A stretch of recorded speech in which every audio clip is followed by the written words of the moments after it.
Margarita Ledo Andión, coordinadora do Grupo de Estudos Audiovisuais da Universidade de Santiago de Compostela.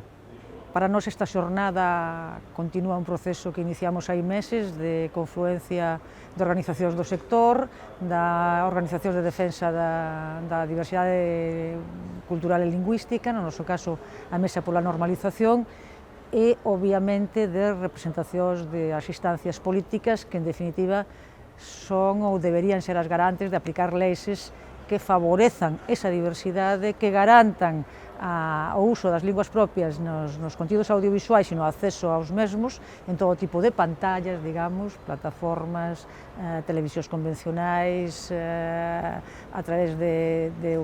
os gadgets que usamos a nivel persoal, e que estamos xusto debatindo a nivel crítico unha lei que nos defrauda, pero que queremos a nivel